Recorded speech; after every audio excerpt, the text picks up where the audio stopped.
Xohlagan odamingizdan Alloh bormi deb so'rasangiz, shubhasiz ha deb javob beradi. Lekin uning borligini isbotlaydigan dalil so'rasangiz, ko'pchilik o'ylanib qoladi. Bu tabiiy hol, chunki hech kim Allohni ko'rmagan, eshitmagan va his qilmagan. Bundan tashqari, hozirda ko'pchilik realist, ya'ni voqeparast, voqelikdan ta'sirlanuvchi bo'lib qolganligi tufayli o'zining aqlidan tashqarida bo'lgan narsalarga shubha bilan qaraydigan bo'lib qolgan. Bunga jannat, do'zax, farishtalar, shayton kabi inson hissiga tushmaydigan narsalarni misol qilish mumkin. Inson yaralibdiki, shu narsalar ular muhokama va munozara qiladigan mavzular ichida eng keng tarqalgan mavzulardan biri bo'lib qolmoqda. Chunki inson o'zining kelib chiqishi haqida doimiy bosh qotirib, o'zining bu koinotda yolg'izmi yoki yo'qmi, ko'zga ko'rinmaydigan mahluqotlar haqiqatda ham bormi kabi savollarga qiziqib keladi. Bu kabi savollarga javob topish uchun birgina Allohning bor yoki yo'qligini isbotlab berish kifoya qiladi. Ko'pchilik insonlar ota-bobosi Allohni bor deganligi va namoz, roza, haj, zakot kabi amallarni bajarib kelganligi uchungina Allohni bor deydi. Ya'ni Allohning borligini isboti naql bo'lmoqda. Bu esa, masalan, uyda o'tirgan odamga tashqaridagi mashinaning rangi oq degan bilan barobardir.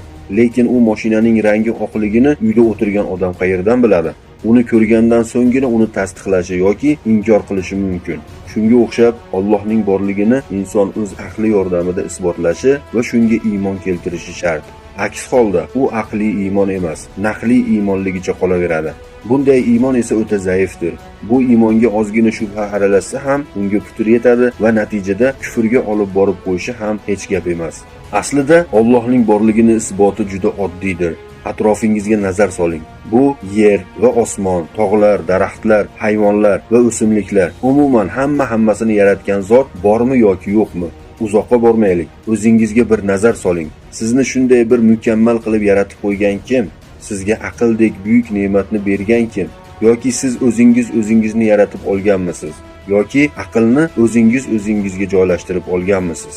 Yoki yer yuzidagi va undan tashqari qonunlarni olaylik. Bu qonunlarni kimdir yaratganmi yoki yo'qmi?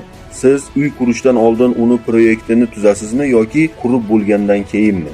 Albatta uyning proyekti uy qurilishidan oldin tuziladi. Shunga o'xshab, yer va undan tashqari koinotni yaratilishidan oldin uning qonunlari tuziladi. Bu qonunlarni kim tuzadi? Albatta bu qonunlarni tuzgan bir qudratli zot bor ekanligi shubhasizdir. Mana shu kabi misollar bilan Allohning borligini isbotlab berish mumkin.